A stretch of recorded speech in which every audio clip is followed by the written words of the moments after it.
Иран похоронил надежды на мир, Тегеран выходит из переговоров с США. Новая сделка Трампа. Он разблокирует Ормуз и разбирается с Ираном, а страны Персидского залива инвестируют в Америку сотни миллиардов. Иран впервые применил против соседей ракеты с кассетными боеголовками. Иранские депутаты вышли из бункеров. Первое заседание парламента с 28 февраля. Трамп предлагает в память о Линдси Грэмми ввести санкции из ада против России, Ирана и Хезболлы. Сестра Грэма стала сенатором, пока не выберут нового. Трамп обещает поддержку. Новое заявление Лаврова об Украине. На аукционе Sotheby's продали динозавра T-Рекса за $50 миллионов. А теперь об этом подробно и по делу. Это один день. Подпишитесь, поставьте лайк этому видео и оставьте свой комментарий. Заранее спасибо и начинаем.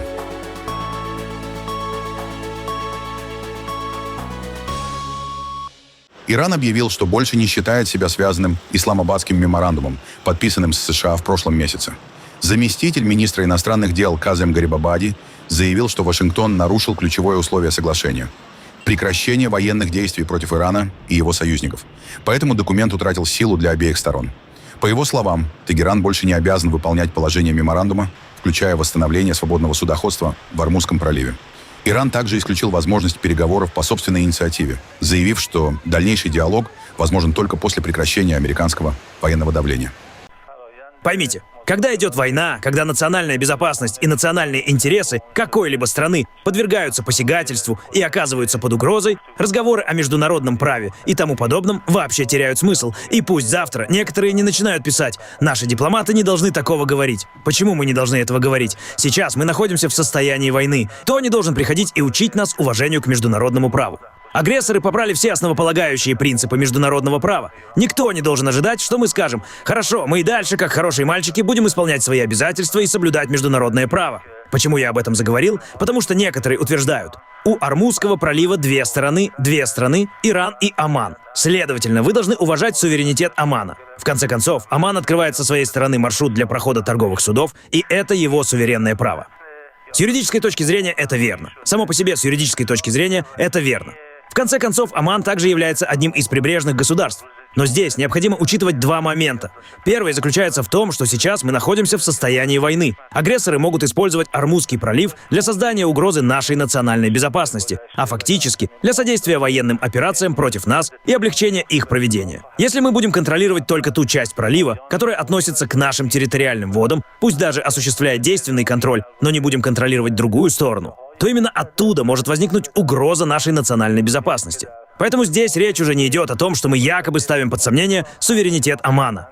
Оман – наш очень хороший сосед. Оман всегда занимал очень хорошую позицию. Мы видели это и во время 4-дневной войны, и во время 12-дневной войны. Оман действительно выступал против войны. Его позиция была очень принципиальной. Наши отношения с Оманом значительно отличаются от наших отношений с другими странами региона Персидского залива. Поэтому у нас в действительности нет намерения посягать на суверенитет Омана. То, что мы делаем, заключается в следующем. Этот пролив, у которого два берега и два прибрежных государства, не должен использоваться для действий, противоречащих сегодня интересам нашей национальной безопасности. Это прямо закреплено как в Конвенции 1982 года, так и в предшествующей Конвенции 1958 года. Подобные водные пути не должны использоваться таким образом. Иными словами, проход судов не должен осуществляться таким образом, чтобы суверенитет прибрежных государств подвергался угрозе и опасности. Дональд Трамп официально отказался от идеи взимать 20% сбор за проход судов через Ормузский пролив. В сообщении в Truth Social президент Соединенных Штатов заявил, что после переговоров с лидерами стран Персидского залива этот механизм заменит торговые соглашения и масштабные инвестиции в экономику США. Нефть течет как никогда прежде, благодаря выдающейся мощи вооруженных сил Соединенных Штатов. Особая благодарность министру обороны Питу Хексету, председателю Объединенного комитета начальников штабов Дэну Кейну и командующему Центральным командованием США адмиралу Брэду Куперу. Благодаря им и всем военнослужащим самых мощных вооруженных сил в мире Ормузский пролив открыт для всего судоходства, кроме Ирана. И причина этого – лживое, жестокое и злонамеренное руководство Ирана, которое ведет страну к полному уничтожению. Поэтому мы вводим полную блокаду, но только для судов, следующих в иранские порты или из них, а также перевозящих любые иранские грузы. После весьма продуктивных переговоров с лидерами стран Ближнего Востока я принял решение заменить 20% компенсационный сбор в пользу Соединенных Штатов торговыми и инвестиционными соглашениями. в рамках которых государства Персидского залива будут вкладывать средства в американскую экономику. Эти инвестиции будут огромными и одновременно исключительно выгодными для них самих и их будущего. Как всем известно, объем инвестиций в экономику США уже достиг крупнейшего показателя за всю историю. Однако новые вложения сделают его еще больше. По всей стране будут строиться заводы, предприятия и производственные мощности беспрецедентного масштаба, что создаст миллионы новых высокооплачиваемых рабочих мест для американцев. Америка снова побеждает, и побеждает так, как никогда прежде. Времена, когда Иран убивал сотни тысяч людей, включая 52 тысячи протестующих, закончились. И самое главное, Иран никогда не получит ядерное оружие. Спасибо за внимание к этому вопросу. Президент Дональд Джей Трамп. Трамп объяснил отказ от 20% сбора за проход через Ормузский пролив. По его словам, лидеры Саудовской Аравии, ОАЭ, Катара, Бахрейна и Кувейта предложили вместо платы за охрану судоходства вложить миллиарды долларов в экономику США. Президент назвал этот вариант выгоднее. Пролив останется без сборов, а Вашингтон получит новые заводы, предприятия и рабочие места. Блокада сохранится только для судов, связанных с Ираном. Господин президент, могли бы вы объяснить, почему изменили свое решение относительно 20% сбора за проход через Ормузский пролив? Когда вчера я выступил с этой инициативой, я исходил из того, что мы уже много лет обеспечиваем безопасность судоходства. И мне всегда казалось несправедливым, что именно мы охраняем этот пролив. Хотя сами практически не нуждаемся в этой нефти. Для нас это не имеет большого значения. Зато это крайне важно для наших союзников, для стран, с которыми у нас очень хорошие отношения. Прежде всего, для государств Персидского залива. После моего заявления мне позвонили представители разных стран. Короли, эмиры и другие лидеры, которых мы хорошо знаем и уважаем. Они сказали, что хотели бы решить вопрос иначе. Вместо уплаты сбора вложить миллиарды долларов в экономику Соединенных Штатов и продолжить рекордные инвестиции в американские заводы, предприятия и производство. И мне эта идея понравилась. Честно говоря, я вообще не считаю правильным, чтобы кто-либо взимал плату за проход через проливы или другие подобные морские пути. Мы рассматривали этот сбор лишь как компенсацию наших расходов. Но если государства Персидского залива готовы инвестировать огромные средства в США, меня это полностью устраивает. Думаю, это даже лучше. Именно такого решения я и добивался. То есть идея со сбором за проход через Ормузский пролив окончательно снята? Нет, я уже объяснил. Саудовская Аравия, ОАЭ, Катар, Бахрейн, Кувейт и другие страны готовы вложить рекордные суммы в американскую экономику. Это для нас вполне приемлемо. В таком случае никакого сбора не потребуется. Мне не нравится сама идея взимания платы. Но при этом несправедливо, что именно мы обеспечиваем безопасность мировой торговли для Китая и всех остальных. И ничего не получаем взамен. Я не против защищать Китай или кого-либо еще. Но неправильно, что мы никак не компенсируем свои расходы. Меня это беспокоило еще 25 лет назад. Беспокоило и во время моего первого президентского срока. Тогда я говорил партнерам: инвестируйте в Соединенные Штаты. Именно так мы и поступим сейчас.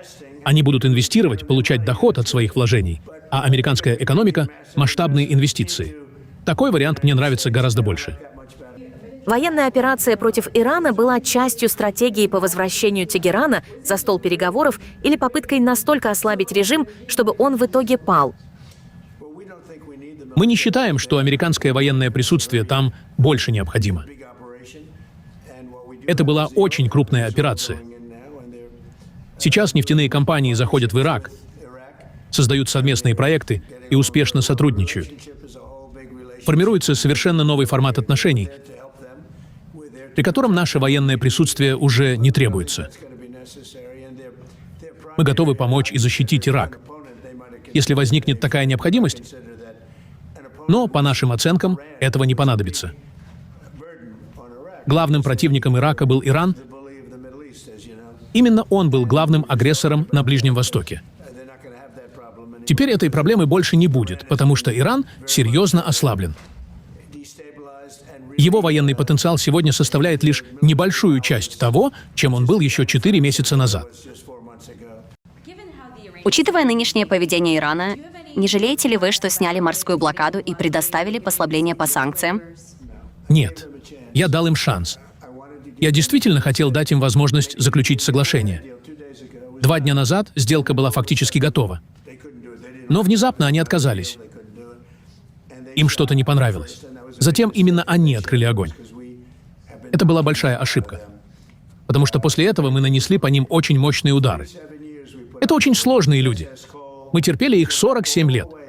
Вспомните эсминец USS Cole. Вспомните все эти годы. Тысячи американцев были убиты. Множество военнослужащих погибли или получили тяжелейшие ранения. Потеряли руки, ноги, получили увечья лица. Вспомните Сулеймани. Придорожные фугасы.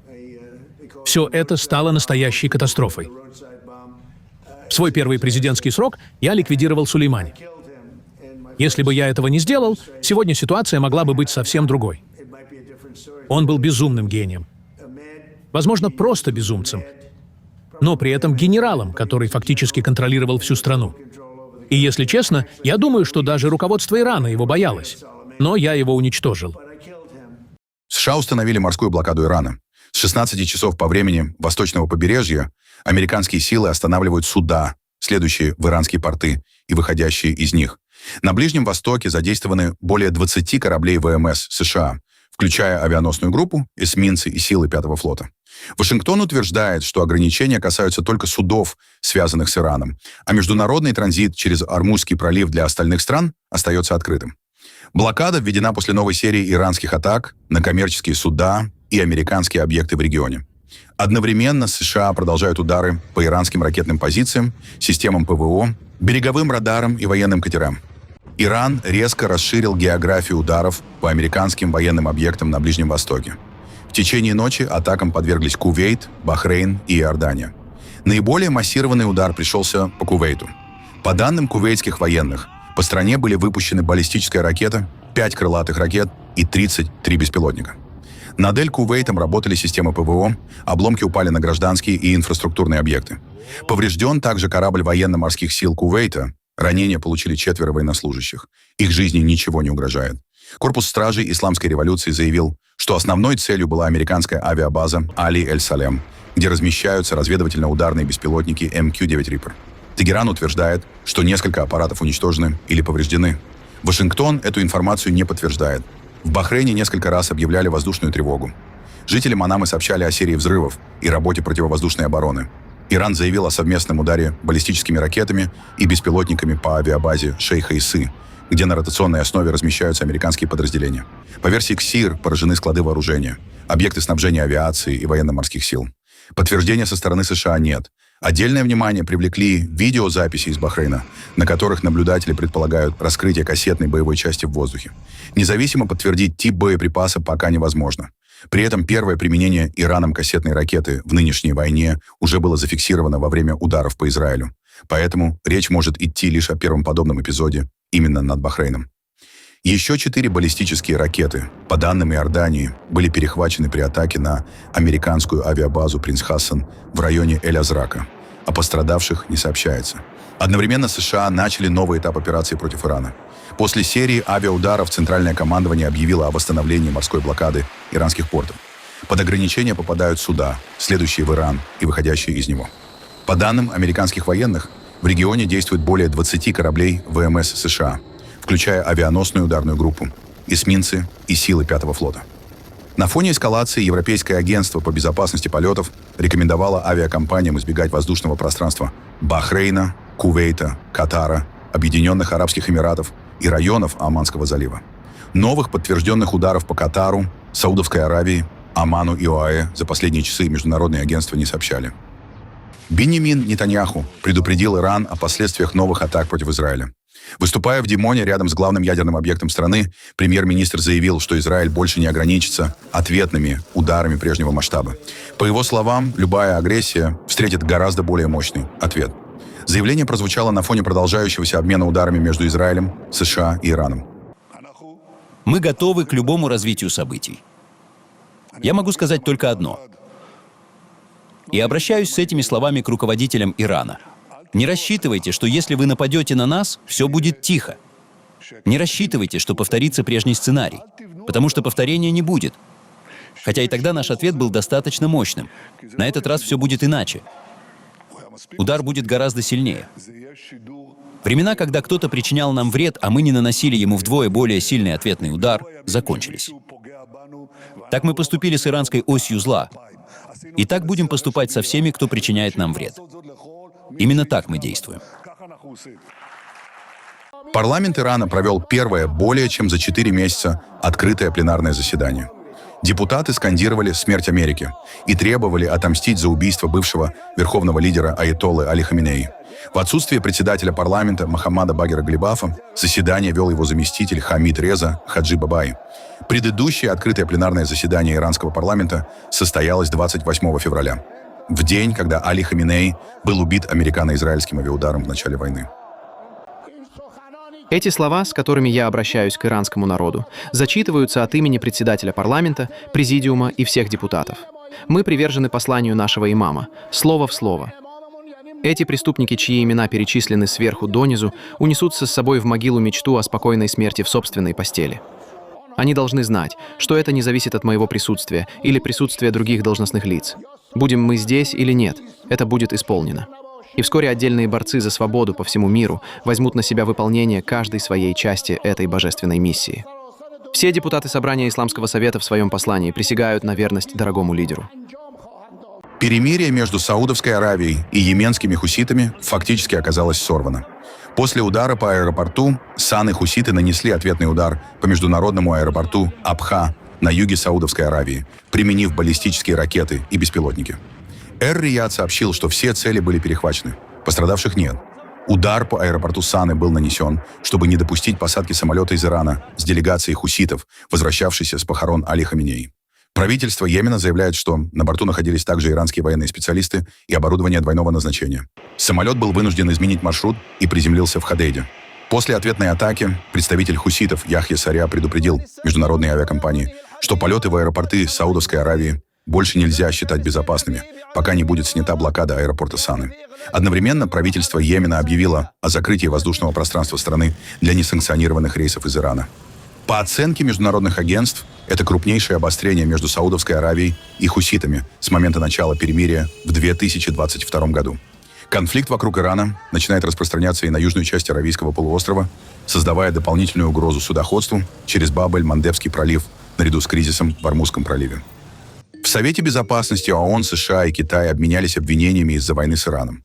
Вашингтон возложил ответственность на Тегеран, указав на атаки против судов и американских объектов, и назвал свои действия защитой свободы судоходства в Ормузском проливе. Пекин заявил, что кризис вызван применением силы, потребовал прекратить удары по Ирану и вернуться к переговорам. Китай также предупредил, что перебои в Ормузском проливе ударят по мировой экономике. Согласованного решения Совбез не принял.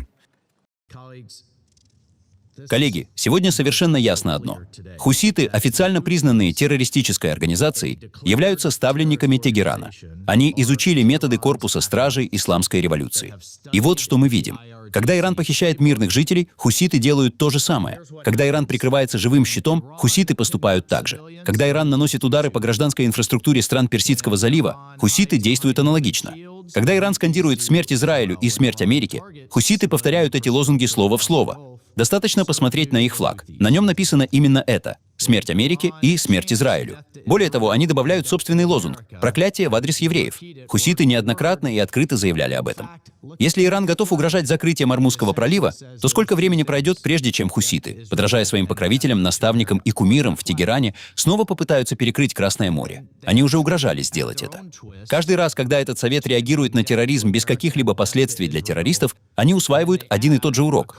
Продолжайте. Запускайте новые ракеты. Наказания не будет. Вы знаете позицию президента Трампа. Я уже озвучивал ее здесь. Это и моя позиция, и позиция Соединенных Штатов. Мы всегда предпочитаем слова, а не пули. Но дипломатия работает только тогда, когда за словами что-то стоит. Каждый раз, когда после призывов Совета Безопасности хуситы запускают очередную ракету, они делают ставку на то, что наши слова ничего не значат.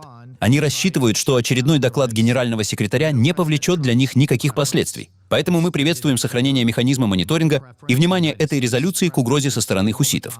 Но я убежден, Этот механизм не должен превращаться в очередную бюрократическую процедуру ООН. Резолюция Совета Безопасности 2216 ввела эмбарго на поставки, продажу и передачу оружия хуситам. И это касается не только готовых вооружений, но и комплектующих, технологий и товаров двойного назначения, которые используются в их ракетных, беспилотных и разведывательных программах.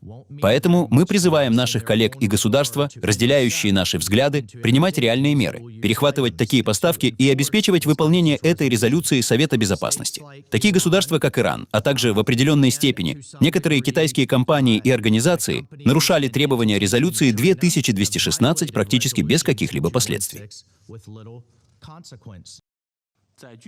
Обвинения, выдвинутые представителем Соединенных Штатов в адрес Китая, абсолютно беспочвенны.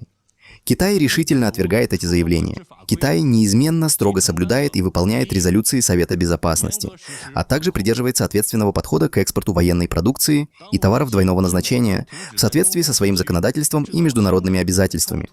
Китай осуществляет строгий контроль над таким экспортом. Сейчас первоочередной задачей для Соединенных Штатов должно стать прекращение создания новых конфликтов и очагов нестабильности на Ближнем Востоке.